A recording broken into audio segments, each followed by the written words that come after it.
I'm Sean Fennessey. I'm Amanda Dobbins. And this is The Big Picture, a conversation show about David Lynch and other absurdist things in this universe. Chris Ryan is here. Hi, Chris. What's up, guys? How are you? I'm doing great. David Lynch has died. This is terrible, terrible, terrible news. I contemplated opening this show in my David Lynch voice, which is, hello, I am Sean Fennessey, host of The Big Picture. But I did not do that today because that would be disrespectful to one of my favorite filmmakers, one of the signature filmmakers of the 20th and 21st century, who has died, perhaps not surprisingly. He was 78 years old. Last year, we learned that he had been diagnosed with emphysema. I had actually heard from someone in the recent days that he had had escaped the fires and that have been in Los Angeles over the last few days here, and was very happy to hear that. And so this is very, very shocking and scary news. We've talked about Lynch a bit over the years on the show, though he has obviously not made any films since we've been making this show. In 2022, I did do an episode with Adam Naiman where we talked about Twin Peaks Fire Walk With Me and Lost Highway, and they both shared anniversaries in 22, and they had been issued on the Criterion Collection. And so we use that as an opportunity to talk about their work. If you want to hear a longer conversation about him, you can go back there. Amanda, you and I have not really talked about Lynch very much over the years. What is your reaction to this terrible news? I mean, first of all, it feels like loss on loss right now in Los Angeles. And David Lynch, in addition to being one of the signature American filmmakers, and in many ways, like the signature interpreter of like American psychosis, was like a very Los Angeles figure and regularly did weather reports on KCRW, the public radio station. And at this moment, as you said, it feels like a extra, even though he was ill, it feels like real loss. So that was my reaction. I mean, as far as his work goes, I do feel like he invented not just a visual language, but just like a new understanding of our own American psychology and what is lurking like underneath, and the way we see things and the way we experience real events that have a surreal quality, because often they do, as we've learned in certain weeks. But like Lynchian is a word that comes to mind, not just to describe cinema, though obviously like his influence on cinema is vast. And I think, some of the reason that you and I haven't talked about him that much, or that, I mean, he's a you and Naiman lodestar, and I hope you guys do, many video essays or monopods or whatever, in the weeks to come. Yeah. Because I know that's how you process your grief and your enthusiasm. But I also, Lynch is so influential that a lot of times we have talked about him in terms of someone else ripping him off is ungenerous, but there are a lot of Lynchian filmmakers and people who grew up with his work trying to recreate it, and no one ever could. And I often he was so singular, and the touch and the vision and the weirdness, like the mind was so specific that anyone trying to do Lynch like always falls flat for me, because it's not David Lynch. Yeah, I agree. I think it's very well put. It's he has come up on your show, The Watch, Chris, yeah, quite a bit. We talked about it today on today's episode. I mean, he meant a tremendous amount to Andy. I think it was really formative. Andy's relationship to Twin Peaks really like got him started as a person who thought about television both critically and from a creative standpoint. So it was a real blow. It's a blow for me. I would say, this has been a period of time where we've talked a lot about our lions in the twilight of filmmakers who are kind of in their 70s and their 80s, making these capstone films or perhaps keeping going on. And he threw a no-hitter. I think if you look at his filmography and if you look at his contributions to television, it's really hard to like find. I'm sure there are some that are rated more highly than others, but every one of them has something to really think about. There are no bad movies in his filmography. And he made an enormous contribution to cinema and to popular culture. And it's like a little bit like you're saying, a hat on a hat for David Lynch to pass away the week of the LA fires. But we have a tremendous amount of work to treasure him by, and I hope people go back to it. Yeah, we can talk about some of that here a little bit. It's been a long time since a famous person that I did not know died, and I actually felt something. And I think it's important Yeah. to honor artists, especially those who work in movies, on the show when they die, and recommend their work and get people to understand it and why it matters or why it's just fun or worthwhile. As you mentioned, like he's deeply formative for me and my taste, and basically better understanding myself through art.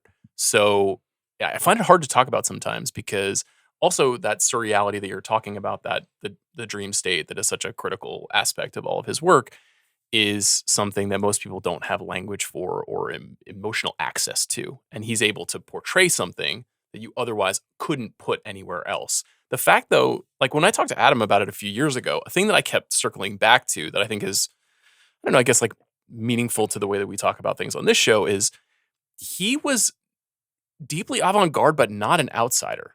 I mean, he's basically a mainstream artist starting in like roughly 1982. Yeah. And he's from Montana, and he represents that kind of American ideal and then the underbelly of that ideal all the time. And so his character, his sort of public persona, the aw shucksiness with that veneer of like agitation right underneath that, the appearances on David Letterman, the eventually, the KCRW aspect of it, the influence of transcendental meditation and the way that he brought that to the mainstream in some ways, the fact that he conquered television, like deeply conquered television, and more or less invented prestige television with Twin Peaks. And the fact that, I think it's a good point that you're making, Chris, which is that there's something kind of rock solid and compelling about every movie that he made. He made 10 feature films in his career and a lot of short films.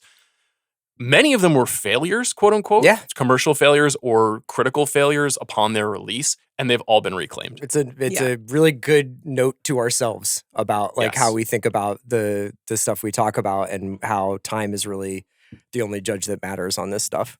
I think when I spoke to Adam, I was saying that Twin Peaks is probably the first thing he did that I saw, and I could remember hearing Laura's theme in the living room when my parents were watching it or my babysitter was watching it, and wandering in there and trying to make sense of it. And that like the abstract qualities of that show in a very familiar framework just imprint on you. And you're like, why is this different? But it looks the same. And the idea of like a man comes to town and he's here to solve a crime. That's the framework of every movie and TV story for the last 100 years, but there just felt something that you could never put to words. I was just thinking about The Music Man, which Chris has been watching in 10-minute increments with my son recently. And it's a man comes to town. There's a lot of different readings on The Music Man happening in the Barron household right now. I'm sure that David Lynch has seen and thought about The Music Man. There's no doubt about it. And so I think that there's something interesting about using the familiar to upend our expectations that he did very, very well. I remember vividly thinking about how he was offered, I think it was Return of the Jedi, and he turned it down to make Dune. And his Dune, of course, has been the topic of some discussion because we have new Dune films now. 2 Dunes. And I could never really make sense of the Lynch Dune and the way that it was kind of chopped up and the way that he kind of compressed the story.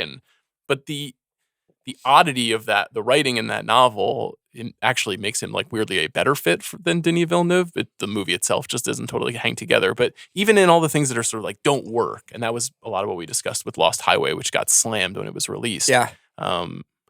Was that the not working is sometimes the point. The sort of like this shouldn't be exactly what you want it to be or expect it to be. It's what it has to be, which is an impulse I really always respond to. There's a bunch of behind the scenes footage from the making of Twin Peaks: The Return that is just amazing to watch him work. He's essentially trying to get all this stuff that he's got left over inside of him out, right? But the things that he's concerned about are like, how black is the black? So he's like painted, this soundstage they're shooting. I think that big takeout episode where the number 8. Yeah, number 8. And he's like obsessing over the tone of the black paint that's on the wall and how that's going to be conveyed and whether it's too black or starlight would illuminate it at all. So we need to bring it up a little bit. And watching his mind work in that way and watching him sort of be the kind of person who cares about how black is like, I don't know how many people out there still do that or how many people ever were that laser focused on the way that images could make people feel. And it's if you get a chance to look at any of the Twin Peaks: The Return stuff, you can see him at work in a way that's really magical. I'm about to groan at myself because we use this term so much, but he was like a true artist in He was a fine artist. Yeah. he was a fine artist, and Yeah. he was just like a very one of one mind interpreting the world visually and ideologically in ways that like everyone else like take from and reframing it for all of us. And a lot of that is visual, but it's like, you know, we call a lot of people artists who are creative and who make things, and that's awesome. I mean, I'm not an artist, but like it what a brain. Yeah. You know? Yeah. No, I think the combination of the high and low. Yeah. It's like, it was like to be able to like interpret dreams and visualize them, and then also be like, I like donuts and the radio, you know, and cigarettes and coffee. Like, like it was both the pop and the culture part. Yeah, it was about living in the real world. It's just the way that it manifests sometimes doesn't seem necessarily practical. I think to the point that you're making, he was literally a painter and musician. He wasn't just a guy who told people what to do on a film set. He was someone who was desperately trying to get out whatever was in his head and manifest multiple ways. And, you know, big time collaborator, somebody who worked with his composer, Angelo Badalamenti, many times, worked with Laura Dern many times, worked with Kyle MacLachlan many times, like was always kind of recurring with figures, was always trying to find these, I don't know, these like conveyors of his ideas and his imagery and his sensibility. But he's I still don't totally feel like I understand all of his work. Like there's something kind of exciting about that I spend a lot of time on the show being like, this is what this means, and having a certitude about it, and like constantly circling back to themes and intention. I know. I'll vote for you. And there were definitely times when I was watching that series where you could simultaneously be like, this is a masterpiece and I don't understand what's going on right now. And that is actually what people who don't like critics think critics do all the time, you know, that they sort of like are quick to make proclamations about things without fully investigating their relationship to them.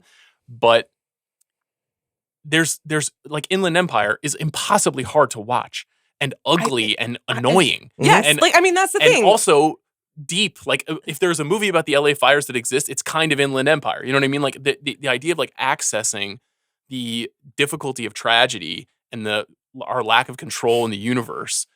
That's a movie that does it. You know, it doesn't always mean it's as fun as Top Gun Maverick. You know what I mean? Like it's just a totally different thing, but they operate inside of the same medium. So we feel the need to kind of lump them together, and they should be lumped together. You know, like Lynch was in many ways like a mainstream artist. So I like that he is part of both, that he can exist in both worlds very comfortably for us, or he could have. And the other thing, in addition to being an artist, is like he's clearly like a spiritual person, not a religious person, but a spiritual person, and somebody who thought about the world. You know, there's the tweet where he's like, I feel like I am connected to the moon going around right now, that he tweeted in like 2010. And I don't think he's doing a bit, you know, like he was legitimately thinking about his relationship to the moon. But, you know, I know. Some of us more than others, but that's fine. That's the thing, though. I mean, I think his persona predates online influencers, but he is like onto something, you know? He kind of had a knack for knowing how to develop a cult around himself, too. Should we have a hot cup of black coffee in his honor after this? I feel like a fraud drinking herbal tea right now. I know. Like this isn't what he would have wanted. We're just trying to get through a podcast with our voices and be able to talk about him. It's okay. I'll smoke a cigarette with you today if you want. Okay. In his honor. Do you guys have a favorite thing of his that you'd like to cite? I think Twin Peaks is my favorite thing by him. Yeah, Twin Peaks and The Return. It's kind of invented, like you said, invents the next 30 years of prestige television and auteur television, and then shatters everything about it with The Return. Yeah. And The Return is like it's a perfect example of like what you're talking about with Inland too, where it's like challenging, dull, weird, like you're waiting for something to emerge that feels like a plot, you know? Yeah.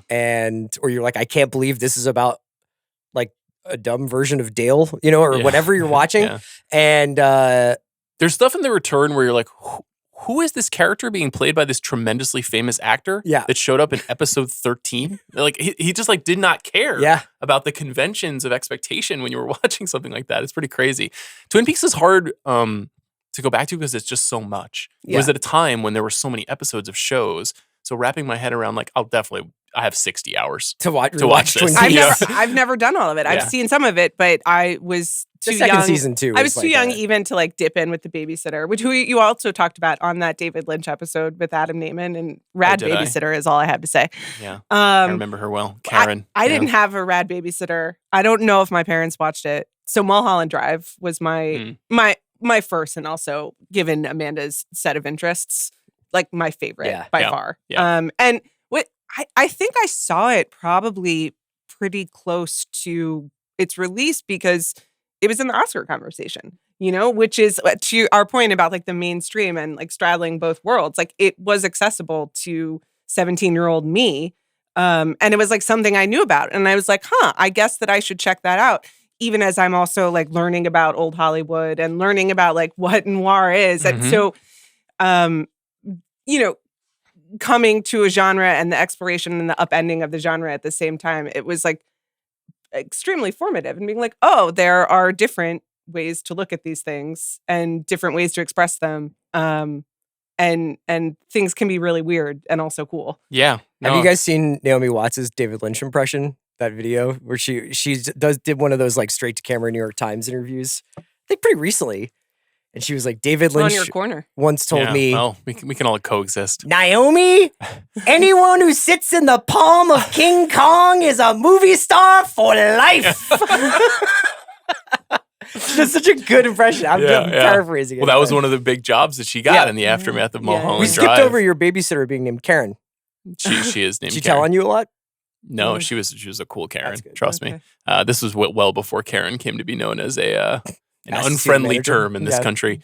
I think I probably talked about how in my adulthood, Twin Peaks Fire Walk with Me is the movie that I feel is like the biggest achievement because it's the biggest rejection and reexamination of the big thing that he did. And it's like, it really just makes you, similar to Inland Empire, it makes you just sit in the pain and terror of someone's life being destroyed and then watching it end. And then giving it like a very, a little bit of redemption, like just a little bit of redemption. And him like almost like looking at the marketing of Twin Peaks and being like, You guys got it wrong. It's not just that this is a dead body. Like this was a person, and think about what that means to be a person. So that's a movie that has impacted me a lot.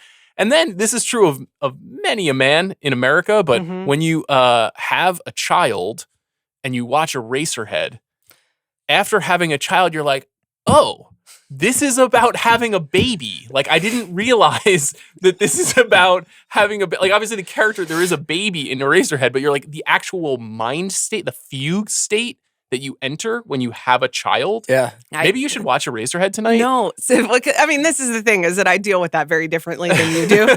But yeah, I mean, I guess it's about having a baby. And they're Jesus all Christ. these like gnarled mutant creatures, and you're hearing these sounds from the universe and you just feel completely haunted all the time. You're the sounds from the universe for me.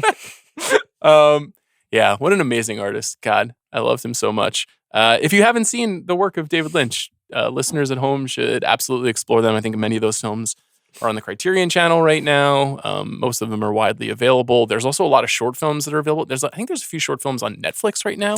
I just came across something recently. I mean, I don't know how I like blocked this out, but I want to try and find On the Air, which is the show he made in 92 that he made with Mark Frost.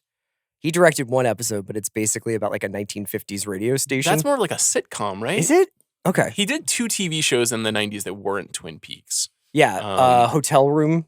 Yeah. I feel like On the Air is like more of like a 30-minute episodic TV show. Okay. His autobiography was written with Christine McKenna. It's called Room to Dream from 2018. Sort of an autobiography. Some huge swaths of autobiography. And then there's always a kind of like philosophical meditation going on in a lot of his work. Any final thoughts on David Lynch? I think you should do a syllabus or something. I mean, there's an obvious syllabus of the feature films, but do something else. I got to figure something out. I don't know what it would be. I mean, he is poured over. That's the one thing about him is he's the avant-garde auteur who cracked through in America. Maybe more so than anyone. Can you think of another figure who worked in such strange, beautiful ways, but who wasn't Never took a job. Not with the level of his notoriety. Yeah. Yeah. Okay. Well, I had to transition from this into the Daredevil trailer on the watch. So I throw the hammer. from the sublime to the absurd How was is how it should be. Well, who's in Daredevil? Bernthal. That's what we were talking Oh, about. is he plays the Daredevil? Punisher. Oh, okay. Who's Daredevil? You've encountered Daredevil before. Matt Murdock. He's a lawyer. What film did he show up in recently? Spider-Man. He's Spider-Man's lawyer. He's blind. Right. And I remember that because you turned to me and you were like, that's Daredevil. It's so cool to go to the movies with me. Ben Affleck also played Daredevil. He did. Once, right? He did. Yeah. And then you're like, this is about having a baby. Spider-Man is about having a baby. Well, is it not? I mean, You know, you I'm gotta- going to drop both of my babies off at your house and you can deal. Let's talk about award season. We've asked Chris to join us here as we make predictions. There's so many precursors to talk about because of the fires. Much of this news was pushed back, and I think all of it is here now. I think we've now gotten BAFTA, WGA, the Cinematographers Guild, Oscars and is PGAs. next week now. Oscar announcement is next Thursday, the Okay. 23rd, for the nominations at 5 a.m. Should I just make eye contact with you every single... Listen, the way the mic is positioned, you're I think part of it's a big fine. water bottle It's now. like an ancient Vikings Stein glass, Yeah. but for water. That's I what had, she's drinking out of. hold it. Like, just check out the ergonomics. That's pretty good, right? Is that heavy? It's full, so I guess. Yeah. I mean, it's a. Can a you water hold it out bottle. in front of you for 2 minutes? Set up I had for a that question one. for you guys. Maybe you can help. Maybe this Okay. would be a useful way of doing this conversation. I know you want to get into the nitty gritty of these Mhm. nominations, and we're on a Mhm. clock. Yeah. But as someone who is interested, but not following the precursors like religiously, Yep. Mhm. what's like 3 headlines I need to know? Like, where is the race right now? You got to see Amelia Perez. I watched half of it. Okay, well, Yeah. you should probably watch the other half. Okay. I mean, I sent Amanda a sort of panicked text yesterday. Yeah. Yesterday or 2 days it was ago. at like 7 This is a.m. happening. But It was like Amelia and Perez this is is just happening. like Yeah. having a baby. Like Amelia Perez is happening, and I don't hate Amelia Perez. I'm going to start by saying that I don't hate it. I've seen it twice now. I think it's hugely flawed and kind of annoying. But there are things about it I do enjoy. Mhm. But it would be one of the worst Best Picture winners of all time. There's no question about it. And it has strong. I'll tell you that what I'm feeling right now, very acutely, Uh-huh. is Crash over Brokeback Mountain, Mhm. Green Book over Roma. That to me will Yeah. be We're so back. Amelia Perez over The Brutalist or over Honora, depending on your mileage may vary on those two. Well, we may look back on it in a similar fashion if that happens. So that to me feels like the kind of emerging headline out of all of these Guild nominations. Do you agree with that? Yes, I do. Okay. So Even though I That's a haven't seen lot. The Brutalist yet. But Well, other things came up. yeah, yeah, but I rebought tickets But today. the Brutalist is surging. Would you say the Brutalist is? I'm getting a lot of. I mentioned this earlier this week. I'm getting a lot of the opposite from people I know who are like, "It's The Brutalist. It's going to be The Brutalist. Buckle up. This is happening for sure." Both voters and people who are in the business have said that to me this Yeah. week. Okay. So and maybe I'm in a little bit of like protect myself mode because I think it'd be really cool. A movie like The Brutalist has not won Best Picture in a very long time. An independently financed big movie. Usually those movies are like Oppenheimer and they have a huge campaign behind them and they have old school studio stuff and a memorable filmmaker. You know, to me, it's like the last time something like that happened was probably 12 Years a Slave, which was a studio movie, but felt like an auteur with a really strong, difficult story that is like a film that is hard to watch at times. Since then, there hasn't been a lot of that, and it's not the kind of thing that the Academy usually does. They don't like something that makes you feel like absolute fucking garbage at the end of it. Mm. And Well, Oppenheimer. Parasite. I don't think Oppenheimer necessarily does that. I think it does have a down note, like a kind of like doom-like note at the end of it, but I don't think it makes you feel like garbage. Parasite, I think people have, I think that it feels You a think little the misunderstood. interpretation- I think it's a little Well, misunderstood. I mean, yeah. Okay. We're talking about 10,000 people, you know, Yeah. Sure, yeah. but I think that people saw the SAG win for the Parasite Ensemble and how cool it was, how happy all those people were. And they were like, that's great. Let's vote for those guys. and they weren't like, this is a deep examination of class and the violence that it imbues inside of us. Okay. So you're seeing it sort of start to crystallize of Amelia Perez versus Brutalist. The Brutalist. And I think Honora and Conclave are kind of in third and fourth place, basically. Okay. But I agree with Sean, except to say that just Amelia Perez kind of is everywhere, and the below the line, and just like the sheer number of nominations and critics, it's sort of relentless. So I agree that there is a lot of respect for the Brutalist, and all the Brutal boys are texting Sean all the time, and that's beautiful. And what a Thank you to community them. you guys have. Boys and girls. But Amelia Perez, it's just like in every single If you were a guild, betting in lady. every single, and also you have to remember the International Academy. So The Jacques Audiard apologizing thing, is that going to be?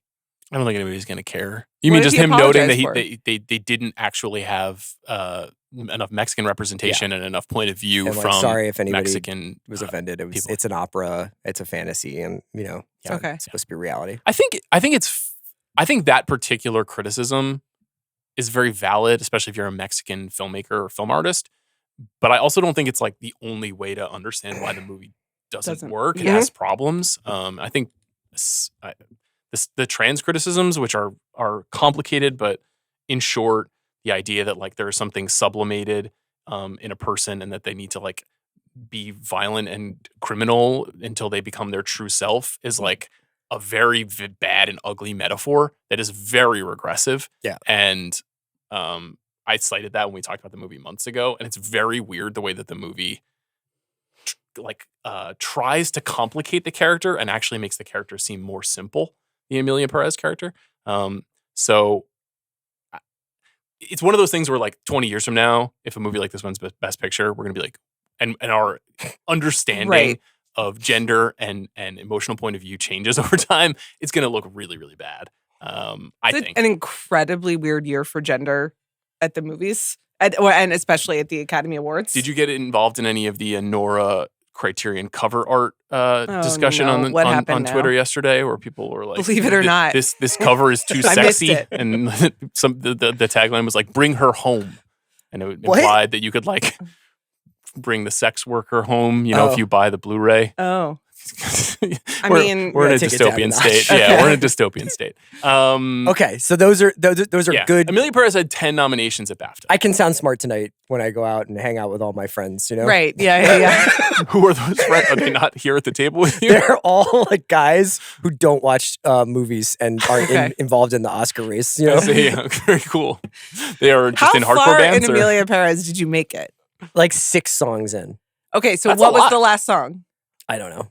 Okay, I don't know. She did the first one where she's just like, I'm writing my brief. I'm a lawyer, and then all the people Then- joined in. I mean, that is another just under She discussed. dropped It's her just- credit card, but went to Yeah. Bangkok. And then there's like some other stuff. I was like, I Did you go to started the watching gala? it right after the Globes, and then I was like, I think You got I'm good. Okay. Yeah, but I will complete my assignment if necessary. Solo Amelia Perez pod. Yeah. I'll host it on this feed if you'd like. Would you be I interested? think that would go well. Um, Okay, but that was just one. that's just storyline. one storyline. Okay, Demi Moore is winning. Yeah. Okay, that's 2. Can I pitch one at you that we haven't Yeah. talked about? Yeah. Jamie Lee Curtis is not only happening, but is like threatening to win Best Supporting Actress right now. How? She's not gonna win. She's not. She's gonna not gonna win. win. So I I thought agree. that She's was not gonna gonna win. win. because she's like locked up. fundraising for the Palisades, or like why? She's just mean- campaigning so hard for the Why? last And that, like, showgirl, works. and it I worked. don't know. She got nominated at the Golden Globes. She got nominated It at worked when SAG. she won an Oscar for whatever the But hell that was. wouldn't that almost be like a respectfully. bummer where it's like you're gonna win when Pamela Anderson is Yes. like that's It the is, whole happens point? all the time. Yeah, but I mean, You think Shipka's gonna get nominated For which performance? in Last Showgirl, right? Isn't she in it? She is in it. Yeah. Yeah. Have you seen it? No. Okay. Can you see it? I don't even. Where is Do you? it? How often do you update Kiernan Shipka's IMDb I'm per just. day? I think what she's doing is great. Yeah. I just want to say that. Okay, I don't. very Like cool. honestly, it's just been a delight. I think she should be nominated for Twisters. Me too. oh yeah, Me too. You do? Yeah. Okay, great. You didn't like the foam twisters, so you don't get to hand out I don't get to- nominations. There's no rules. There's no rules Yeah. anymore. Jamie Lee is nominated at BAFTA. That was one where I was like, And SAG Wars. Okay. BAFTA, SAG, Golden Globes. That's a lot. We'll get into that when we talk Was about she our nominated nominees. at the Golden Globes? No. Oh, no, she wasn't. No. Only Pamela Yeah, Anderson was. yeah, You're right. yeah, You're right. But I guess the wave is happening in the same way that the wave is happening for The Brutalist, this sort of like late Right. game wave. I'll throw another one at you. Okay. Hugh Grant, Heretic. listen- nominated at BAFTA, Yeah, but he's nominated at the Globes. Yeah, but listen, 2 categories at the Globes and the BAFTAs are British. There's a softness in Best Actor right now for Daniel Craig's campaign. I would agree with that. I don't know if it's going to go to. You want to do All our right, things? no, not Let's yet, talk not about yet. it. Oh, okay, sorry. The number 10 spot in Best Picture Uh-huh. is Wonky. That's Not what Wonka though. That's the important. not Wonka. That's a 2023 feature that was Yeah. not nominated. Have you for had to Best watch that Picture. at my house yet? No. Okay. The PGA. Yo, Send can out they their top release 10. Paddington in Peru already? I need someplace to take my child. I think it's February 14th. It is Valentine's Day, which Yeah. is not what I'm trying to do on Valentine's Day. Oh. I'm trying to let my child see Paddington in Peru this weekend. If anyone can help me, thank you. I think if you live in England, it's available to see. Well, sometimes I Maybe wish you I can did. get a VPN and I you can can probably get it get you a streamed. torrent. at home. Okay. Yeah. You're going to torrent it? Okay. Yeah, just so we got that on the record. The PGA nominations, these are the 10 movies. This is important because this is an extremely predictive Yeah. body. Honora, The Brutalist, A Complete Unknown, Conclave, Dune Part 2, Emilia Perez, A Real Pain, September 5, The Substance, and Wicked. Yeah. Now, to me, here's Uh-huh. what I think happened here. Yes. One, A Real Pain is locked in at 9. Yeah, The Substance agree. is locked in at 8. I agree. Really? I think so. I agree. Yes. Which I never in a million years would have guessed 6 weeks ago that The Substance would get locked in at this stage of the race, but it does feel that way. Okay. What dropped out? Quite a few things. Most notably, Sing Sing and Nickel Boys now seem to be on the outside. You agree? Yes. So Somewhat. one of those movies or September 5, Right. or I have one other theory. Okay. Go ahead. There's a world where Nosferatu gets a Nightmare Alley style what the fuck Best Picture nomination. I like it. It's not I got out of it. the realm I put of that on my. possibility. I made a list this morning. Notes app, movies to see, and I forgot to put Nosferatu on there. Okay. Nosferatu has been a huge commercial success, Yeah. probably bigger than they anticipated. I think Eggers has officially ascended to Mm-hmm. this is a very important American filmmaker status. We knew that. Well, I knew that I was when, there in when he avenged 2016. his father Yeah, in the absolutely. Northman. That's right. And Nightmare Alley, one of a CR favorite, of course, had a similar path where it was extremely strong in a few below the line categories, Yeah. and then came out of nowhere and got a Best Picture nomination. I don't think Nightmare Alley had a single Best Picture recognition in any precursors, but it did have. So there's precedent. priors for something coming out of nowhere. And a similar kind of movie, right? Beautifully mounted movie, a movie that's a remake of a classic, a movie that is just steeped in craft, and a movie that isn't international but kind of feels international. So I'm not predicting. I don't think Nosferatu at 10, Okay. but Nickel Boys, Sing Sing, and September 5 seem weak. And I think that's true. Here's my explanation for September 5 at the PGAs. Yep. That is a film about producers. it's very, very I mean, true. it is quite literally a film about people in a room being like, what are we going to do? And here is our plight. It's a great take. I you have know. one Oscars. Just keep an eye on it. Okay. 9 days out from Timothy Chalamet pulling double duty on Saturday Night Live, where he will be Yes. hosting and is the musical guest. Mhm. And I am here to tell you that if he duets with the actual Bob Dylan on SNL that night, he will win Best Actor. Well, I think that he's going to win anyway, but also like where and how is Bob Dylan right now? He's I mean, on TikTok. He signed up for TikTok. Did he? I haven't checked that. Oh, just 2 days before it Yes. closes for good. Yeah. That's a perfectly Dylan move. I love that. Do you think TikTok is actually going to go away? You No, think that actually- guy's going to the inauguration. The guy who owns TikTok. the CEO of ByteDance. Yeah. Oh, okay. Yeah. Just keep an eye on that. Just save Should it we for make JMO, this a please. breakout and post it on TikTok? I just want You to put a guys circle talking about around. whether or Listen, not I just want to TikTok circle what will some survive. news about who's not going to the inauguration and a Friday announcement. And that's all I'll say. Google it. You can figure it out.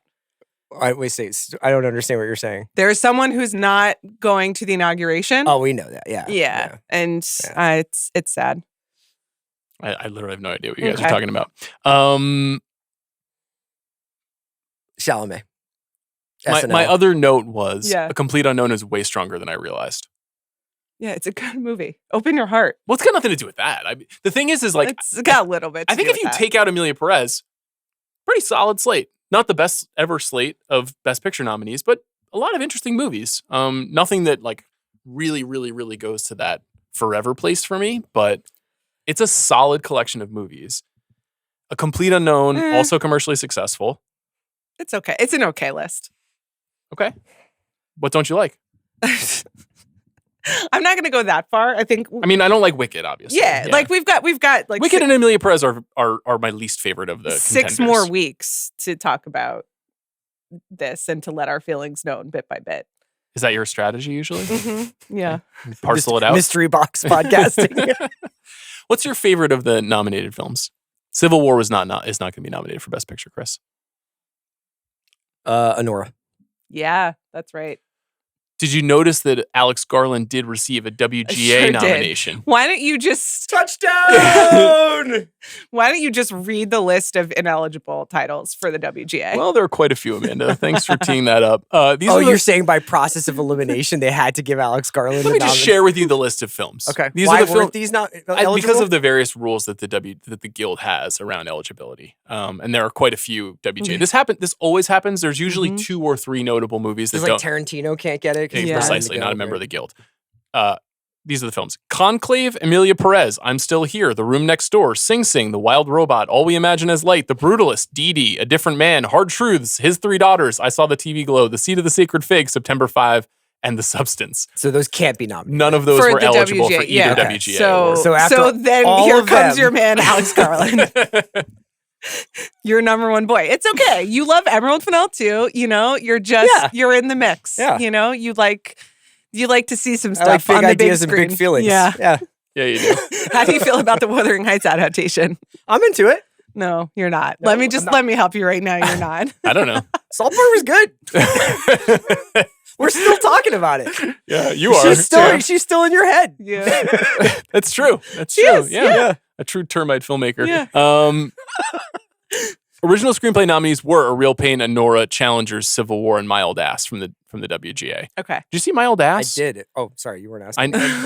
Hey, dear man, did you see Mild Ass from female filmmaker Megan Park? You haven't seen that one yet. No, it's on the list. Okay. I had to go to a Well- matinee of Den of Thieves Part 2, Pantera last night. If you talk about how all movies are about having a child, and then for like only Amanda can comment on My Old Ass, like what am I allowed to talk about? Civil War and Den of Den of Thieves. Thieves. We're getting to to Pantera, Pantera. bro. Settle down.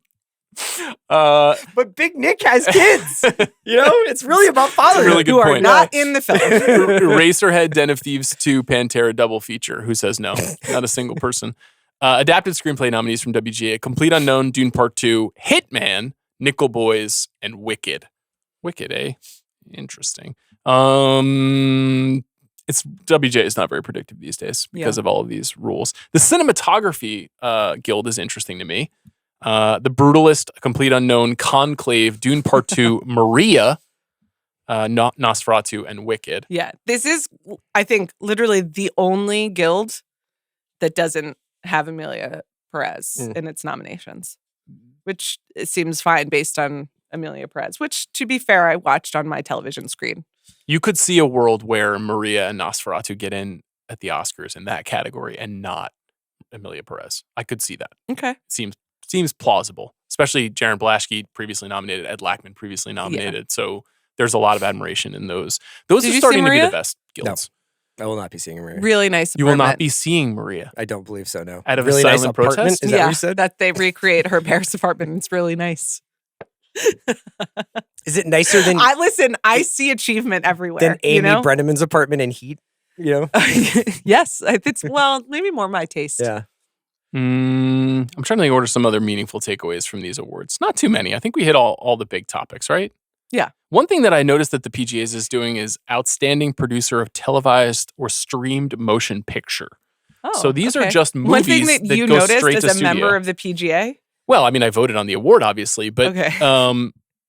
Carry On, The Greatest Night in Pop, The Killer, which is John Woo's American remake of The Killer, not the David Fincher film. Rebel Ridge and Unfrosted are the nominees in that category. Okay.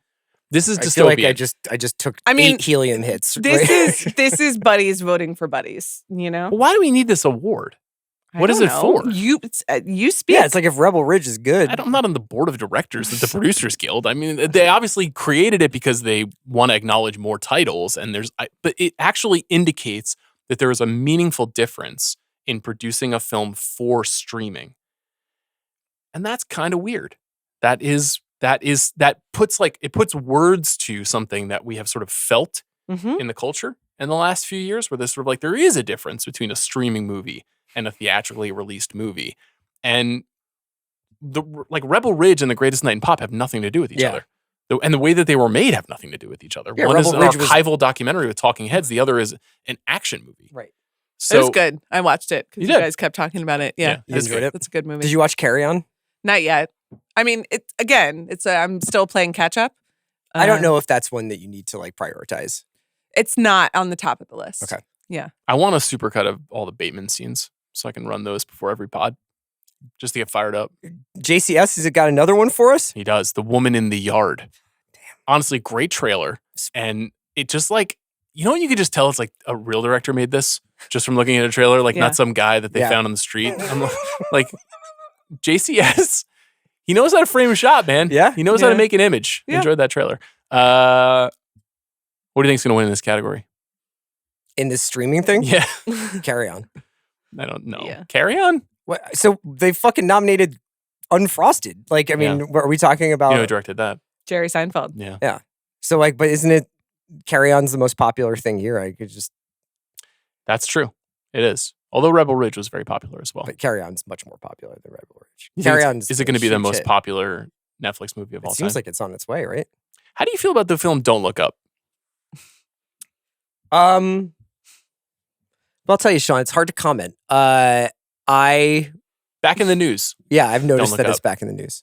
Yeah. Oh, because they predicted stuff and the producers are growing. I think some of the producers of the film have been Some chest taking beating. a victory lap.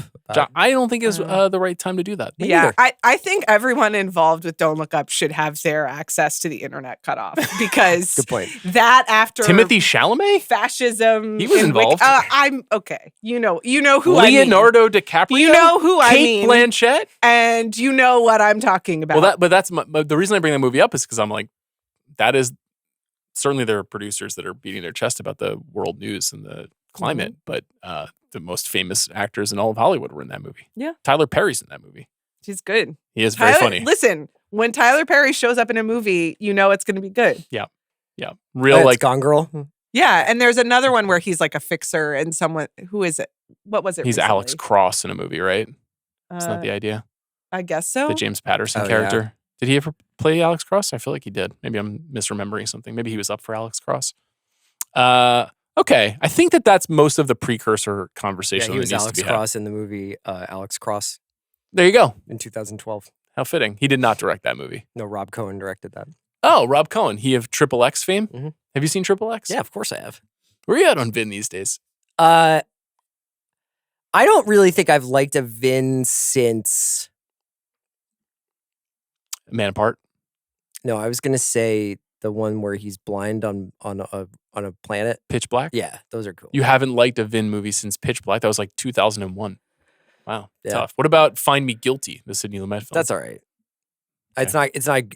He's not that great. I stand with you, and the Fast series is bad. Yeah. Vin, you're pro. You love Vin.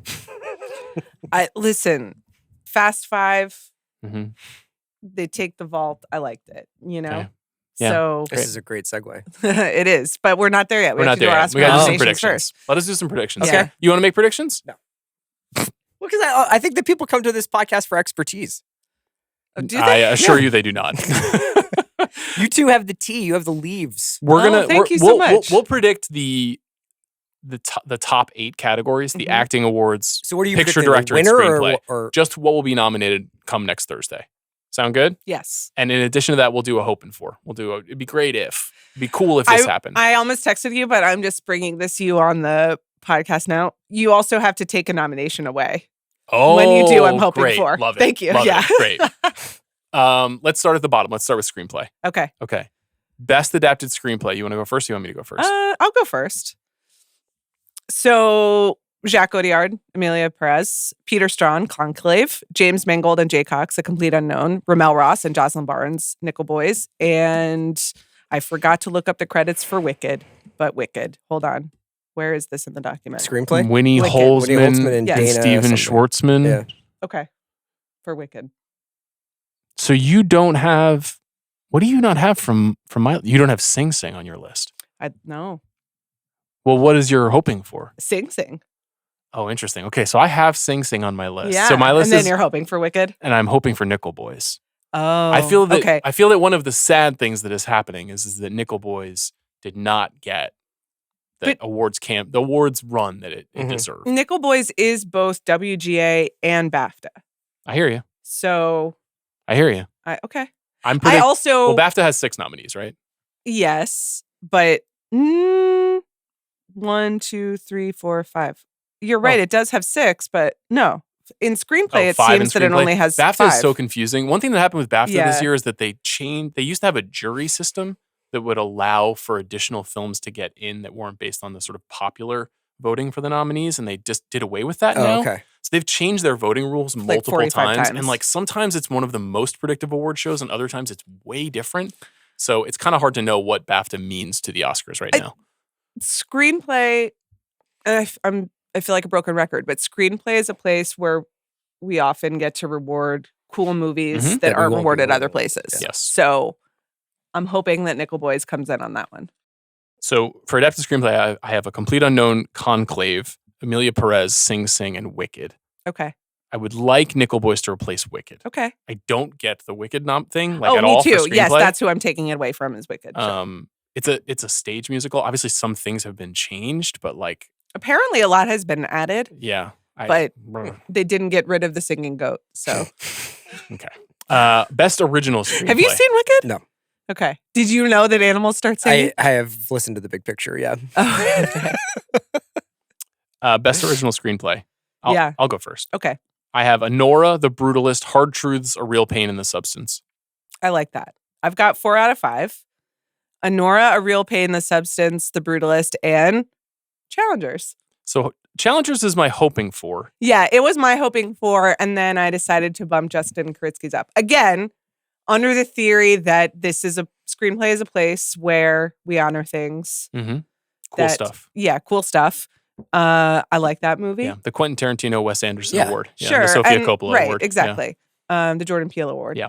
The Charlie and, Kaufman Award. Yeah. and the WGAs are it's in the mix, at least at WGAs. And Challengers was it was a phenomenon.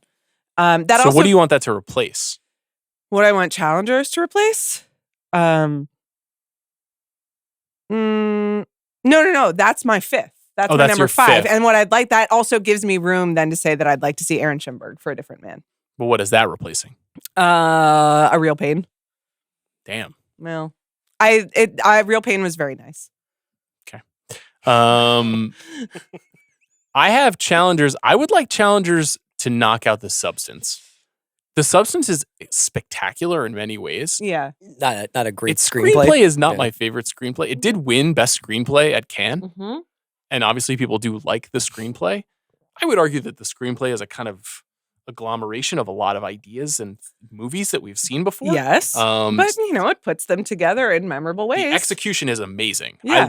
I love many, many aspects of that movie. That is not my favorite. I would rather have Challengers there. That would, however, make it an all-male plus Mona Fastvold Mhm. screenplay Yeah. category, which is not ideal. Okay, let's do Best Supporting Actor. Okay. This one is mostly easy. Yeah. You go first. Yura Borisov for Nora, Kieran Culkin for A Real Pain, Guy Pearce, The Brutalist, Edward Norton, A Complete Unknown, and Jeremy Strong, The Apprentice. I don't have Jeremy Strong in. I have Clarence Macklin over Jeremy Strong. I would like to see Clarence Macklin over Jeremy Strong, and I would take the nomination away from Jeremy Strong with all respect. You haven't seen The Apprentice. You haven't seen Sing Sing. I've seen Sing Sing. Sing Sing. I loved it. Yeah. You That's did. great. I mean, if Clarence Macklin doesn't get nominated, to me, that's the real crime. award season. You see that they're going to be doing the play from Sing Sing? Oh, really? Yeah, in New York. Oh, cool. Yeah. Wow. So I don't know who I would take out here. I have Jeremy Strong, The Apprentice, as my hoping for. Okay. As listeners of the Prestige TV podcast know, I love Jeremy Strong. I mean, so do I, but like... I don't know who I would take out. I might... Kieran Culkin or Edward Norton. I like both of those performances a lot. Yeah. I'm not taking out I thought Kieran Borisov. Culkin was like a lock. No, but just he's like gonna who I win. would Oh, take okay, out. I see. If I could replace Jeremy Strong with someone, I don't know that I could really do that, Amanda. He would Okay. still be in 6th place to me. Well, Strong. okay. Then Amanda Dobbins dropped on by here at the big picture. Sing a little tune for us. Did you bring your Last night guitar? she made her own ice cream. Uh, Alison Roman's recipe for chili. I did. That's a really, really good recipe. Okay, here's a very difficult category. Yeah. Best supporting actress, arguably Okay. the most wide open category at the moment. You want me to go first? Yeah, it's your turn. Okay. Monica Barbaro, A Complete Unknown. Oh, wow. Jamie Lee Curtis, The Last Showgirl. Okay. Ariana Grande, Wicked. Felicity Jones, The Brutalist. And Mhm. Zoe Saldana for Amelia Perez. That's your predictions of who's going to get nominated Yes. for Oscars? Okay. Ariana Grande, Wicked. Isabella Rossellini, Conclave. Zoe Saldana, Amelia Perez. Felicity Jones, The Brutalist. And Jamie Lee Curtis, The Last Showgirl. What is going on? I Some crazy precursor stuff going on is what's Yeah. going on. And like, I mean, I agree with you, but listen, actors, we love them. We can't always trust them, you know, and they fall for this. Oh, man. I love you, Tim, but you know, Tim. Simons, yeah. Oh, okay. Yeah. Because he's not one of all the- actors, yeah. you know? Yeah. He's one of the supporting actresses in Amelia Perez. He just didn't get to the second half of the film, unfortunately. He's the person leading the Jamie Lee Curtis nominee. Yeah. I'm not trying to be nasty about Jamie Lee Curtis. I think She's possibly wonderful. because She's actually good, and it's a very memorable performance Is the that Last she gives in the Showgirl Last like Showgirl. available to watch? It's not on stream. It's not available on VOD at the moment. I don't think. I do think it's probably playing in some movie theaters in LA. It opened in It is LA at at the end the- of the year, Some AMC theaters. Yeah. so you can go see it. Yeah. She has a very noisy performance. Not dissimilar from her work in The Bear, Hmm. and she's just extremely active in the community and Yeah. hosts events, attends events, does tons of Q&As, has really supported the movie. I listened to a conversation between Gia Coppola and Francis Ford Coppola, her grandfather, on the DGA podcast, which was interesting and mostly became a Francis Ford Coppola monologue. But when Gia did speak, she talked about how she had a very, very short window of time with Jamie Lee Curtis. I think she had 4 days with her. And there are a bunch of big names in that movie. Dave Bautista's in that movie. Obviously, Pamela Anderson. You mentioned Kiernan Shipka. It's a relatively stacked cast for a movie that was made in like 19 days. But in those 4 days, Jamie Lee Curtis does a lot. One might argue too much. She plays really big these days. But I think that's going to happen. Could be wrong. Might not be widely seen enough, but her getting nominated at 2 Who's the biggest precursors. person on the outside looking in here? I have 4 people where I'm like, I don't think they're going to make it. And I have multiple people I'd like to see. I'd like to see Monica Barbaro. I think she's getting in. I mean, that would be great. A Complete Unknown has gotten in a lot of places. James Mangold at DGA, it did really, really well at BAFTA. You know, a movie like A Complete Unknown is not guaranteed to get in a place like BAFTA. And Mangold movies, there's a lot of respect for the performances that he gets out of actors. He has 2 actors who've won Academy Awards, another who was nominated. I could see it. That would be great. I would take it away from Jamie Lee Curtis, respectfully. I would take it away from Jamie Lee Curtis. I would put Daniel Deadweiler in. That's great. Because I already have Monica Barbaro in for the piano lesson. And I won't be stunned if Daniel Deadweiler I makes won't it in. either. I think it's possible. I don't think Anjanou Ellis-Taylor is going to happen for Nickel Boys. I don't think Margaret Qualley is going to happen for The Substance. Could, but I don't think so. Isabella Rossellini I have out. Okay. We'll see. Is that because she keeps saying that her mom was Ingrid Bergman? A lot of Netbos in this category. Isabella Rossellini, you got Fernanda Torres over there. You know, she's Netbo. Obviously, Jamie Lee Curtis, Netbo. It's pretty tough. Ariana Grande, she's a mother. Is she? She's mother. She's Oh, giving. she's it mother. gives- Okay. It gives mother. All right. Linda's Yeah. giving mother Great. to my Okay. daughter. Best actress. No, not for me. That's for you and Alice. None of that for me. Best actress. CR, what's your favorite female performance at the movies in 2024?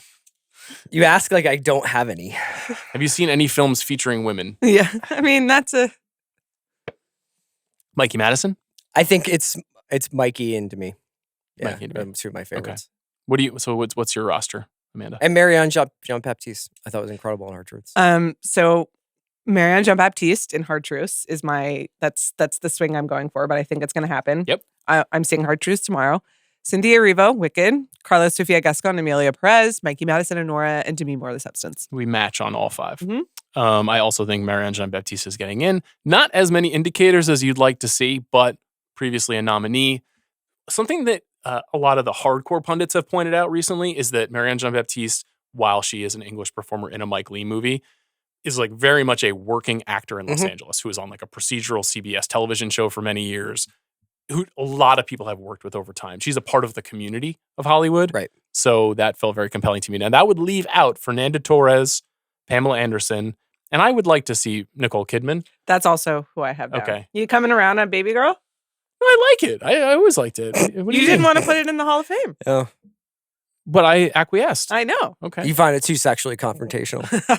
I feel like it didn't go far enough. Yeah. I feel like Did you Harris see Dickinson Baby Girl? needed to do more. I didn't. When are you? I guess you should probably see it. Wait for Phoebe. Yeah, do you think I should go as a solo man to Can Baby we Girl? get Probably A not. camera But on also- you, Clockwork Orange style, whilst you watch Baby Girl. And the only time you're able to open your mouth is when I feed you milk. Okay.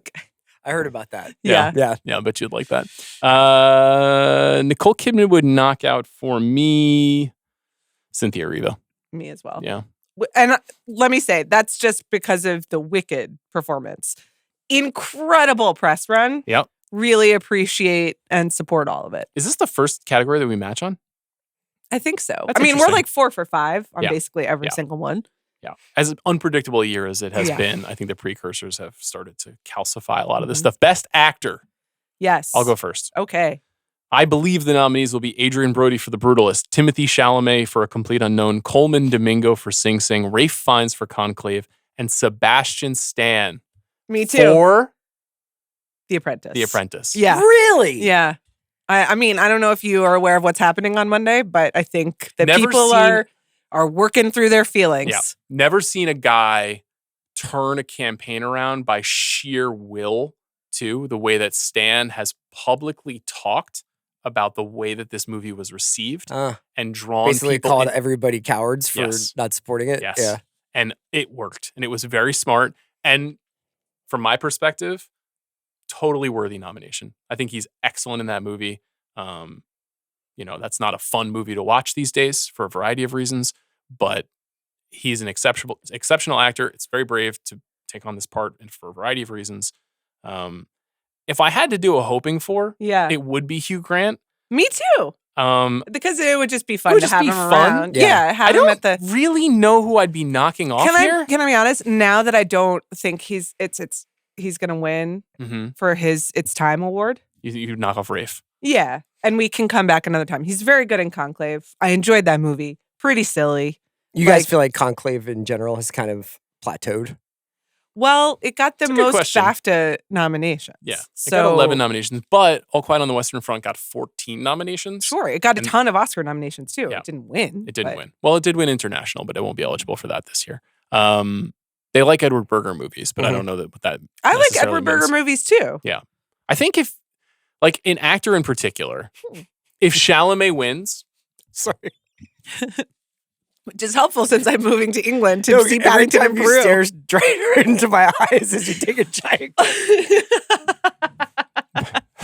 Well, you said that you Like, prefer are we in love? you think it was because I directed her to look in your direction to hit I the think so, microphone? He Yeah. also just keeps talking about how he misses sitting like right across from someone, and the semicircle well, I just is like- unnatural It's for not. him. It's not natural. I like. So I'm trying to I think that's include great, Chris. Well, are you having a hard time locking eyes with me? No, I can see you. She's Yeah. just in my periphery, so I see. and I don't like Okay. that. you Okay. know? Yeah, you're like a leopard. You know, don't get behind me. I might turn around and claw your face off. Do you want to hold it? You want to just check the ergo? I guess I don't. I You don't see what want I mean? It's pretty heavy though. Yeah. Well, Woman buys water bottle at Target, makes lots of content out of it. This is what's been happening. 2 consecutive episodes of the show. yeah. It's 2025. We're all doing the best we can. I don't want to knock anybody off for Hugh Grant. No offense to Hugh Grant. Okay. So that's twice I've not totally played your game. I apologize. That's fine. I think Ray Fiennes should have won for a bigger splash, and I want to come back to a bigger splash for another. We have a project deeper of ours. conversation to have about that. Yeah. Best director. You go first, Amanda. Okay. Sean Baker and Nora, Brady Corbet, The Brutalist, Edward Berger, Conclave, Jacques Audiard, Amelia Perez, and Coralie Farjat, The Substance. We match 5 out of 5. What do you guys wish for? Ramel Ross. Me too, Nickel even though I Boys. haven't even seen it yet, but sounds cool. Not Alex Garland. I think it'd be cool. I would like to. There's always one surprise. There's always one thing. Villeneuve.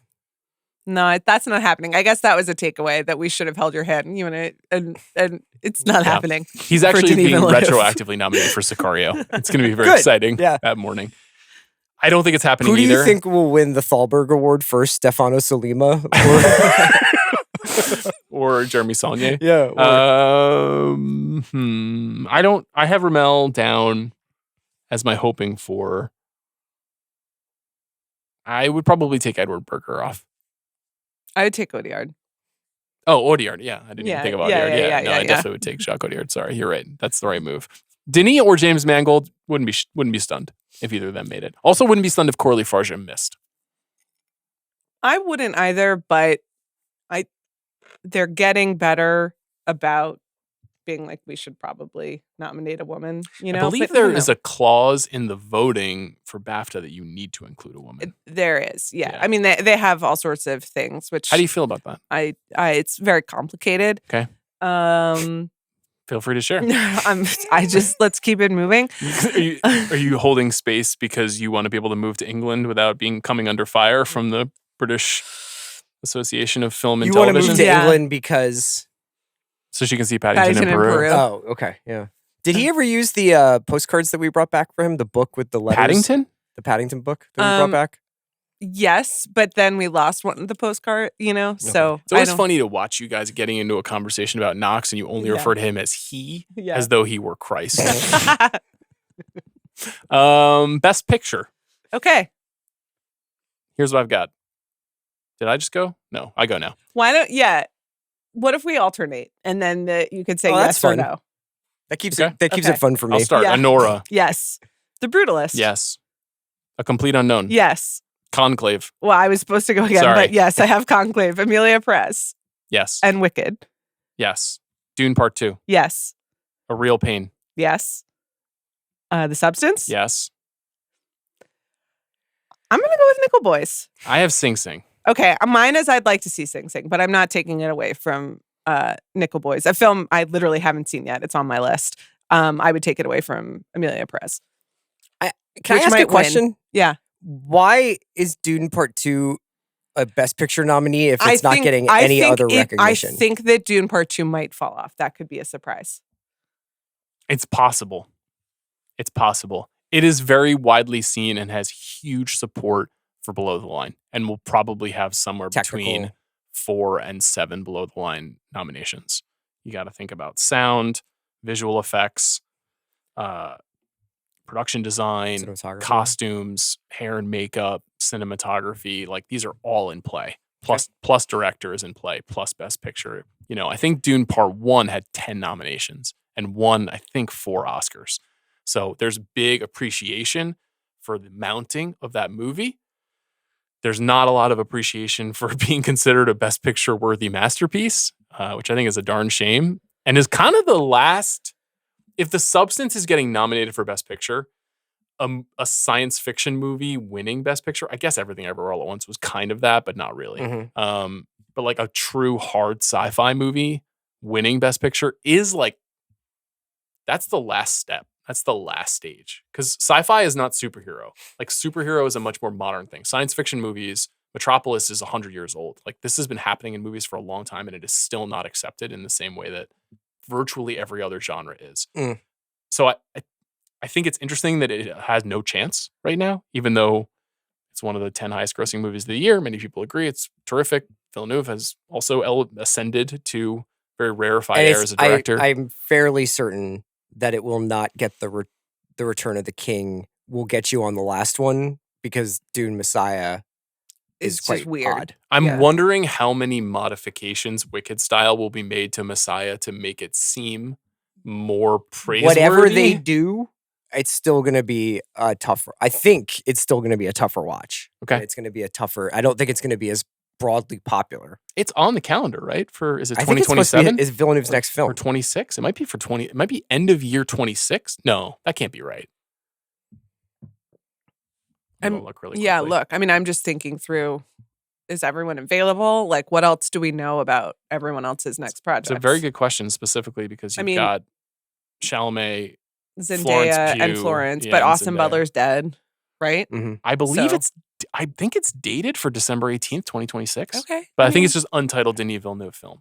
And then there was news that he was going to make the nuclear devastation movie, but now I guess that's not at the front of the line anymore. Anyhow. Catherine Bigelow is like, I got this. Yeah. Will you be joining us for the Bigelow pod next year? Yes. This year? Sure. Yeah? You're interested? Yeah. Okay, great. My alts are Nosferatu, All We Imagine Is Light, and September 5, but I'm hoping for Nickel Boys. Any other movies you think could get in there? Any other like random Seed of the Sacred Fig nomination out of nowhere, something like that?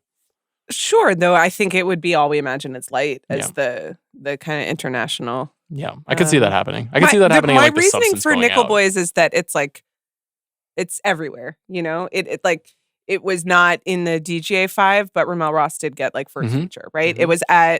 It was not in BAFTA's 5 best films, but it was in screenplay. Mm-hmm. Like it was on the AFI list. Mm-hmm. You know, there are like bits and pieces. You know where it missed? Where? Cinematographers, which is weird. Yeah.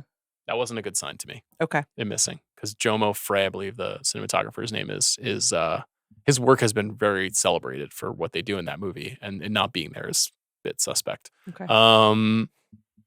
Those are our predictions. What do you think? I'm riveted. I mean, I thought that's a very complete picture. The complete picture should be the new name of the spot. What are your viewing priorities now that you've had to sit here and listen to us talk for 45 minutes? Well, I think I probably owe it to the culture to watch a little bit of watch Wicked. Okay. And other than that, I haven't seen September 5.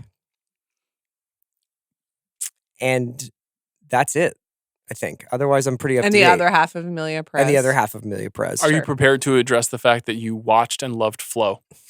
Oh, yeah. You guys want to talk about it? Yeah. I haven't seen it. That cat. You know what? Can I tell you something about Flo? Not to spoil it. Yeah. That bird reminded me of you. Thank you. Appreciate that. I was thinking of you're more the capybara to me. Yeah. That's your energy. No, I don't nap that much. Oh, there's a capybara? Yeah. I'm into capybaras. It's I like those very memes. enjoyable, surprisingly sad in places film with a lot of swimming. Terrific movie. I like swimming. I don't need more sad right now. But okay. How about that though? My wife really wanted to watch it, and I was like, she texted me, and my heart grew 10 sizes when she saw it. I still have not shown it to my daughter, and I would really like to. Do you think she would? I think it's a little too dark, and I think you're gonna have to explain some things. No dialogue. She's not ready to. No dialogue in this film. Much like in the scene in Wicked. I should tell her yet that. She this loved is it. a sequel to that scene. Okay, well, it's time to pivot to the 2026 Best Picture winner. I'm referring, of course, to Den of Thieves 2 Pantera. Yeah. Which is the number 1 movie at the American box office right now. This is a sequel to the surprise 2018 cult classic that was co-written and directed by Christian Gudegast. This is a not one, but 2-time appearer on the Rewatchables podcast, including a recent episode recorded live in front of a studio audience. Including Christian Gudegast. And Christian Gudegast. The first film is very fun and very quickly gained a strong reputation within the annals of The Ringer as exactly the kind of thing we need. Yes. This is more and more people are saying Den of Thieves. Chris and I, because of our lot in life, our wonderful lot in life, have been hearing about this movie for a very long time from both behind the scenes and people who just wanted it in their eyeballs. Big Nick is back. This is a Gerard Butler project. He and O'Shea Jackson Jr., Ice Cube's son, are the 2 key stars and perhaps 2 of the only survivors of the original film. I believe there were a couple of members of Big Nick's sheriff's squad, but I don't know. They're not referenced in this film. To my knowledge. We will get into that. Was Brian Van Holt one of those guys? Yes. Yeah, he's great. He wasn't back in this new one, unfortunately. I think he lived.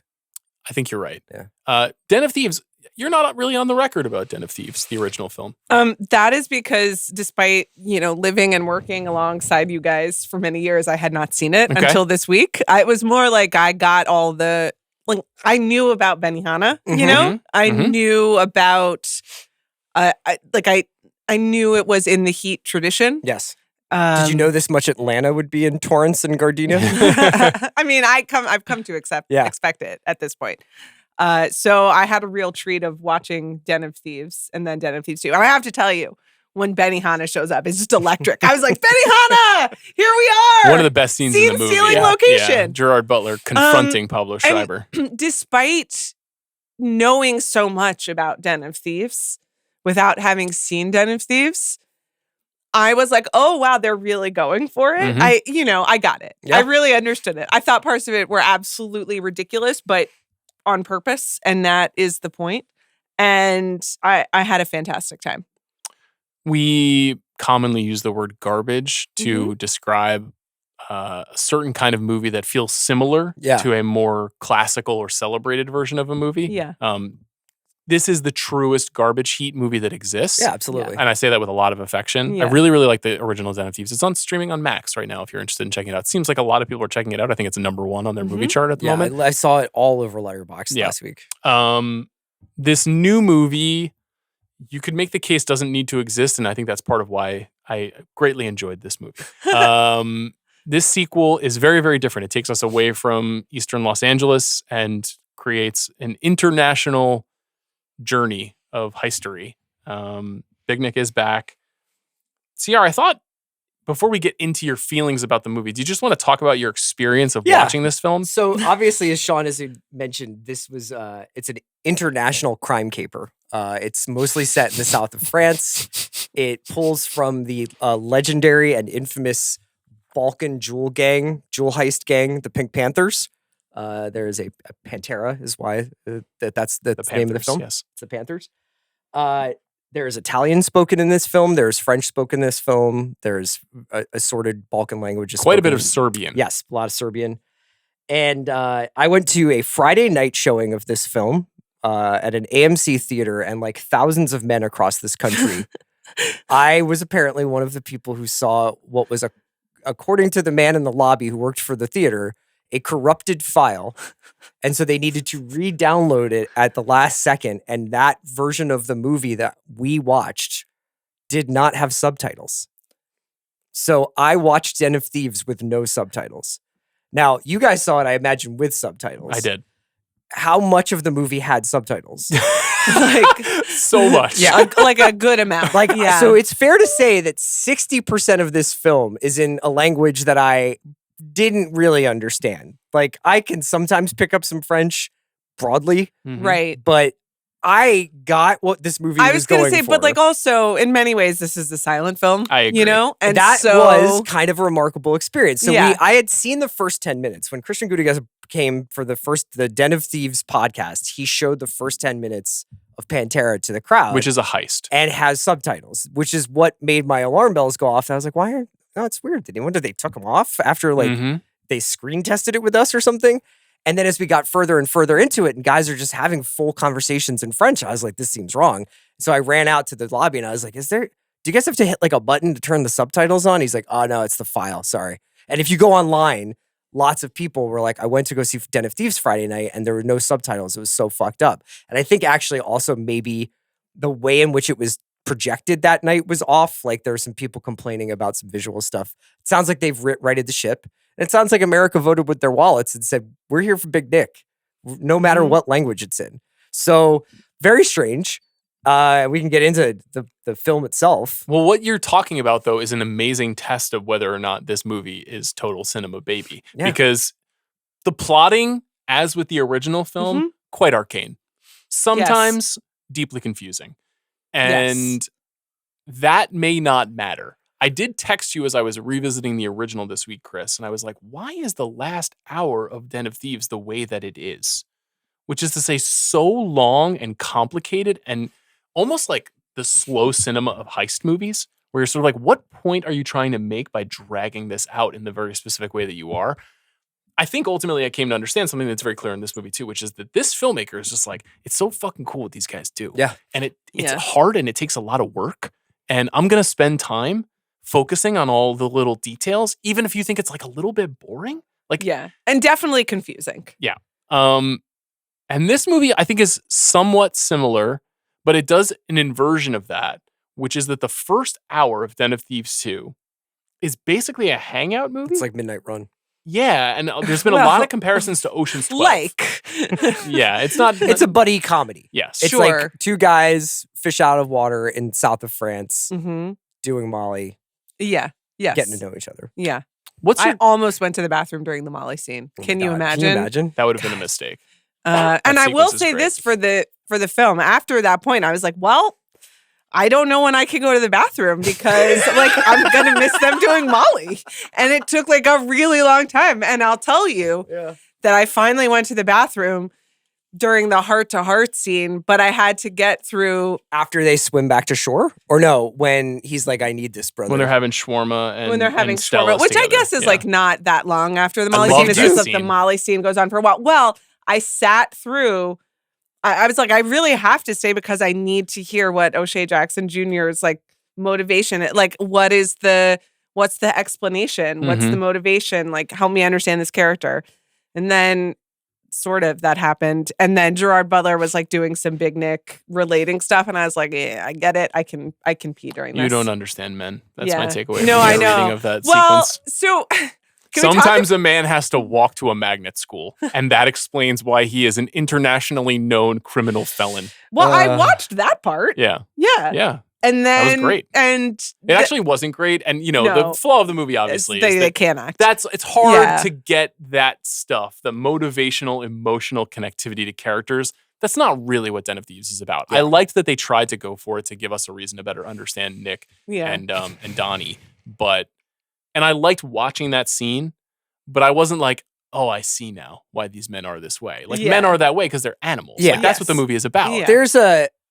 It's weird. We just went through this whole process of you guys doing what you wish had happened with nominations and who you would replace. And I will be candid and say that if I was given my pick of any guy to live through Den of Thieves and get into Den of Thieves 2, it would not have been the Donnie character. Yeah, of course.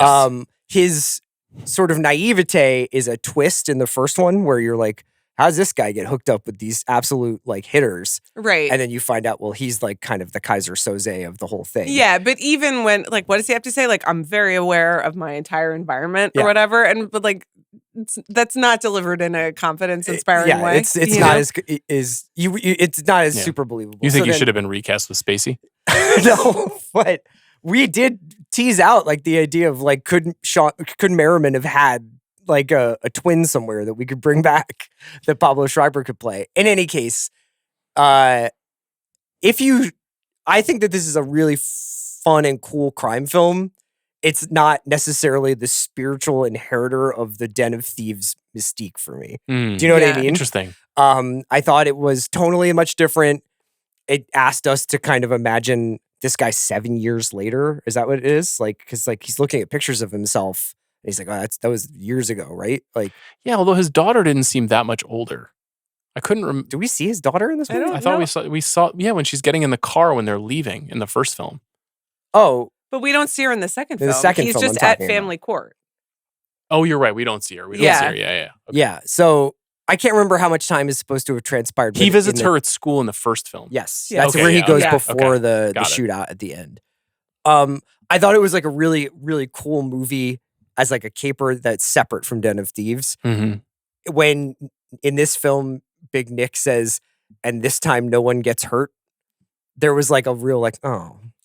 Yeah. No one's going to get hurt in this movie. No, that's not entirely what happens. Yeah, but like the reason Den of Thieves you stand at attention is because the first scene of the movie is the climax of any other movie. Really true. It's really, really intense. And I was like, oh, so like they are shooting people in this movie. And there's this very cool moment where Pablo Schreiber's character is like looking in the back of an armored truck and he goes, we're cop killers now. And everybody's just like, you guys all did good job. Thank you. Of recreating that on the Rewatchables podcast, which I enjoyed. That pipe hitting moment is absent from this film. Yeah, and that's okay. But the opening is really, first of all, at some point they're just driving around in the dark with various warehouse hangers, and I guess my attention span is not what it was, but I got a little bored at some point. Oh, and they're stealing the Tenet, diamonds. it was not, and that's a high bar.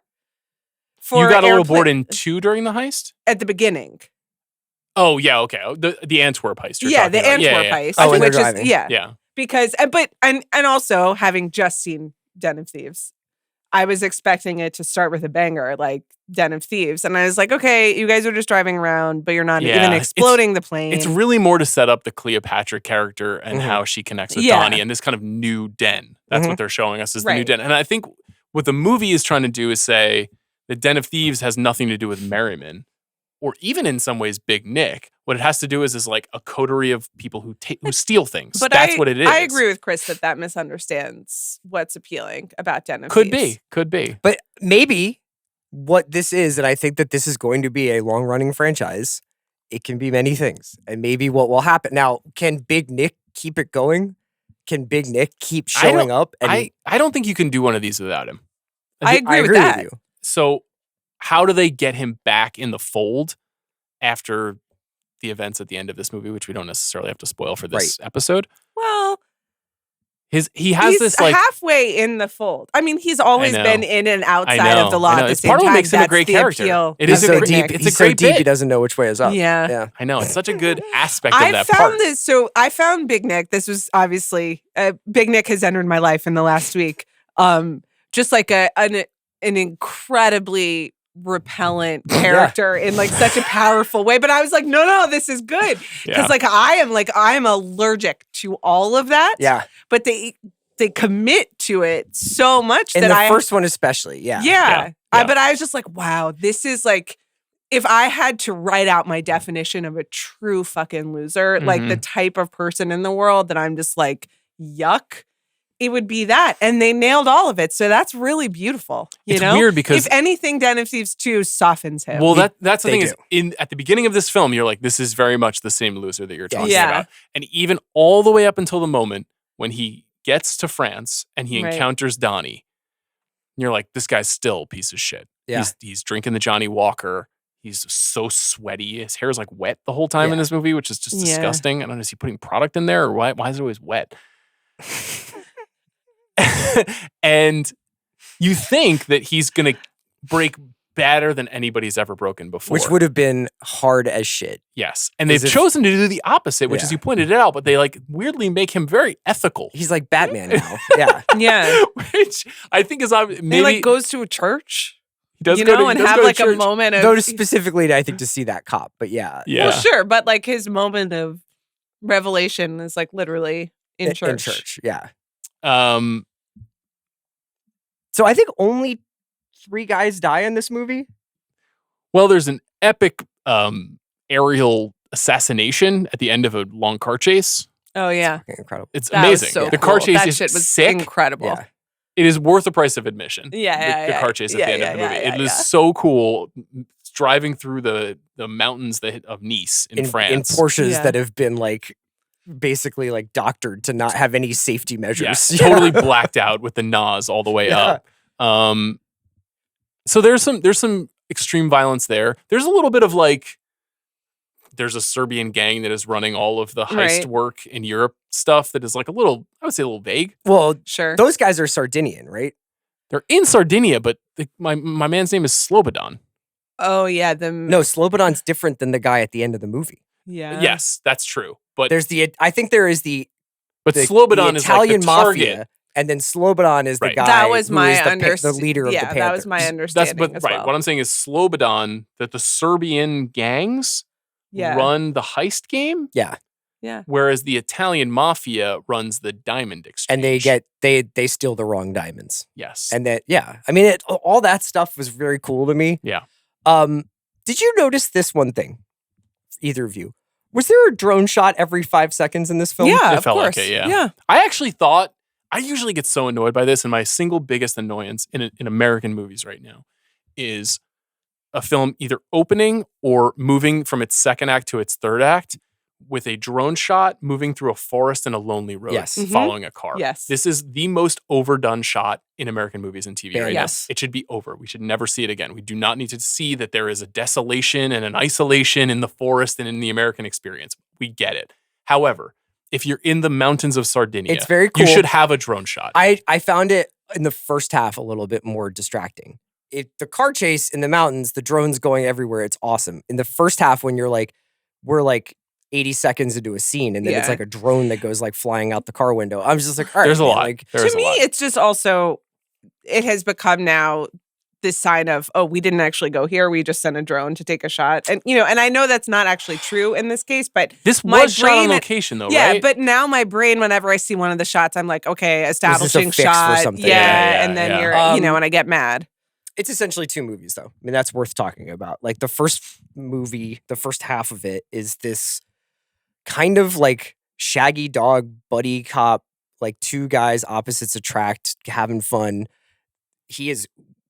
Big Nick shows up and is weirdly welcomed into the most notorious jewel gang in all of Europe. And like, oh, you being a sheriff is an advantage. Quite dubious. And Cleopatra, who is this woman who runs all of this stuff, is like seduced easily by Big Nick's charms, even Right. though you are not. Yeah. And then that goes on for a bit, and then we get one full like hour and 10-minute set piece, 2 set pieces really, that are just fantastic. Yeah. The actual jewel heist, and then the car The chase. escape. Yeah. So the heist itself, I found a little wanting. A little wanting. I agree. Given the standards, and given, I think there's like a real ingenuity and weirdness to the one in the first one, where it's like yeah. explaining why they stole the armored truck that was empty in the first place, and then the setup of entering the bank, but using that as a false flag for getting to the Federal Reserve, and then the idea of the money that is not yet shredded. It's all very, even though it takes a long time and at times it's sort of annoying to wait to get through, its construction is very cool to think about.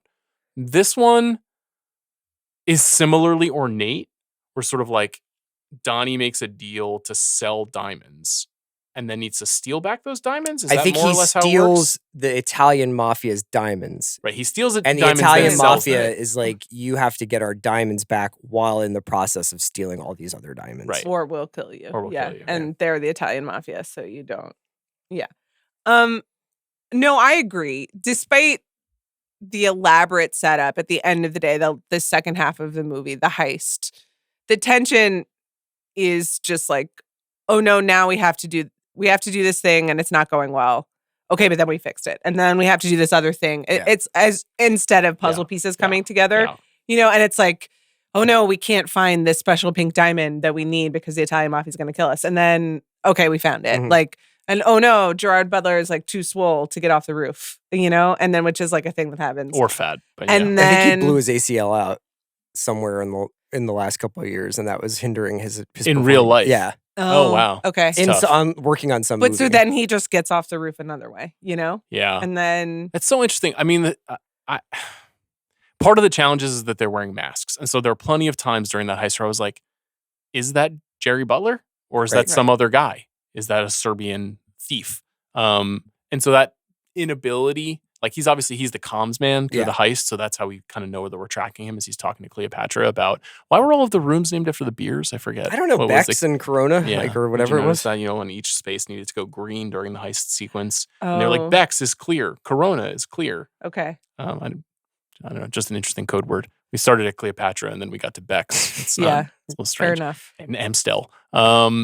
Do you think that was some more creative product placement like the rest of the film, featuring LaCroix and Pepsi very conspicuous? Oh Well, yeah, and- and then and what's that Stella. shot at the end of the vodka that they? Oh yeah. That one was just like a close up on a bottle of vodka. Yeah. Well, look, you have to art's not free, man. You got to pay for it somehow. That's right. So I hear, that's what I hear. I still had a great time watching this movie. Me too. I had a really, really fun like, time. I mean, I saw it. I literally did not get 55 to 60% of the dialogue, and I still really enjoyed myself. I mean, you did get O'Shea Jackson Jr.'s French English accent. What'd you think of that accent? I would say that was a low point. Okay. I will say, in terms of knowing your actors and pivoting to their strengths, the buddy comedy aspect at least moves him towards comedy, which I think he's very adept at. Yeah. I would say voice work, he's not at CR's level. Mm-hmm. And like emotional, What if he played it more like work. Pete Seeger? You think that would have worked? Yeah, that'd be good. Beer with my Big friend Nick Big dropped Nick. in. he's great in Capo long shot. tutti capo. It's on our tails. But we're going to steal that pink diamond for him. On the flip side, Gerard Butler has never lost a day in his life. He's one of the most compelling, watchable slabs of meat Yeah. in cinema. They just don't make Yeah. him like him anymore. I mean, it is something to behold. It was really, really fascinating. Yeah, I can smell him watching this movie. Like he has an energy that is unique and just extremely well deployed. I think he's very good also in movies where he is just sort of like keep your nose clean hero type. Like he has an ability Yeah, to what was pull the that off. plane? Greenland, like those. He's very good in those kinds of movies too, where he's just like a regular guy who just happens to be a little beefy.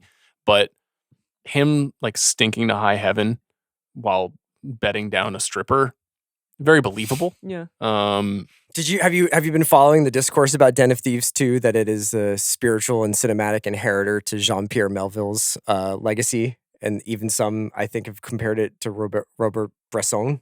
There is a little bit of, here's the thing. You must feel this acutely because you're extremely influential, not just on the world at large, but your friends.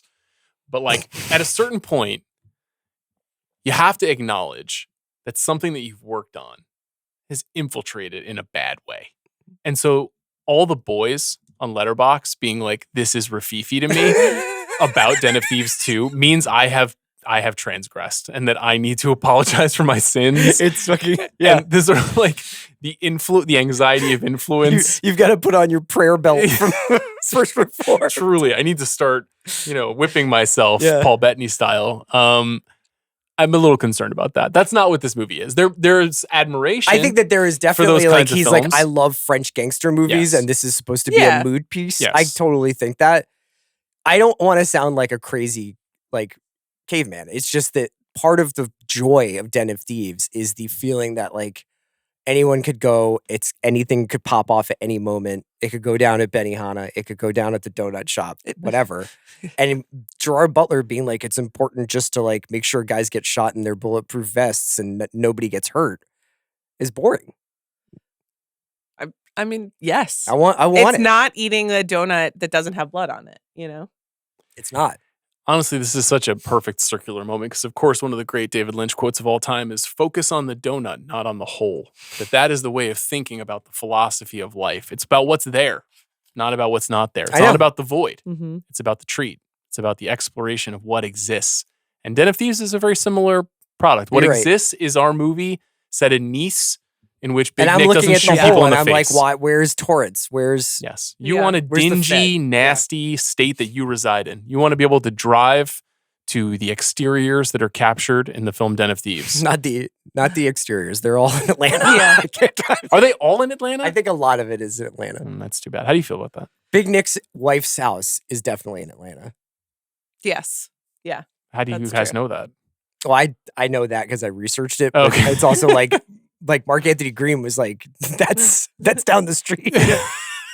Okay, good to know. Yeah. Any closing thoughts? Den of Thieves 3, will you be there? Yes. Yeah, sure. What if Big Nick's not in?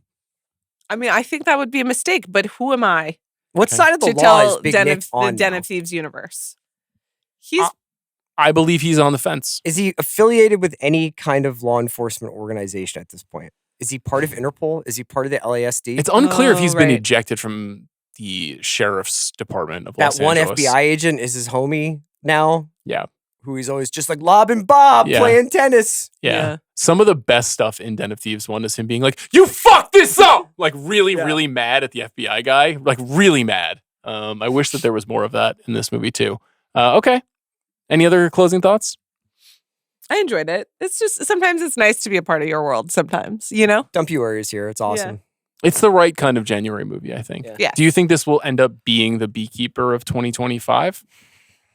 I definitely Den of Thieves itself no. really stood up to multiple viewings, so I look forward to seeing Den of Thieves 2 and getting more dialogue with some subtitles. Yeah, that'll be helpful. And there is an actual kind of spiritual sequel to The Beekeeper coming in March called A Working Man. Yes, I'm aware of that. In which Jason Statham stars as a construction worker turned vigilante hero. Oh no! Directed by David Ayer. Written by Sylvester Stallone. Oh dear. Okay. So, buckle up for that when one. When does that come out? March 28th. They're gonna be really into that on the Ninja Creamy Reddit. I can tell you. Good luck with all of your boys on the Ninja Creamy Reddit. Hi guys, new to this community. Are you guys excited about A Working Man? Well, thanks to Jack Sanders. Thanks to our producer Bobby Wagner for his work on today's episode. CR, thank you. It's just so nice to be with you. Thank you for having me. I'd like to say thank you to David Lynch for everything that he has contributed to art and the world of movies, because he is a one of one. We will be back next week, the three of us, with our first movie auction of 2025. Okay. How are you feeling about that? Can we offer an apology for the Noah Baumbach film that we forgot? Well, you could just Well, I'll try to buy it, but I'd like to apologize to Noah Baumbach. We made a big mistake in our anticipated movies episode. Did you clock that? I was in the control room when you guys were talking about Kelly Riker, and I didn't want to be in there anymore because I didn't want to. I was so upset on behalf of Noah. Yeah, you were like, it should be a man on this list and not a woman. Where is Noah Baumbach? Kelly Riker's contemporary. Yeah, we forgot about Jay Kelly, which is the new movie starring George Clooney. And who's the other male lead? There's another huge male lead in the movie. Can't even remember at this point. Is it Adam Sandler? George Clooney claims he cuts his own hair. Really? Yeah. I mean, what's the process? Is he using electric? He says it takes him 5 minutes. He's been cutting his own hair for 25 years. Trying to wrap this episode up, see. But is it scissors? Is it what do they call this? We'll talk off. Okay. Is there a video? David Lynch. Okay. Good night. See you guys. Bye.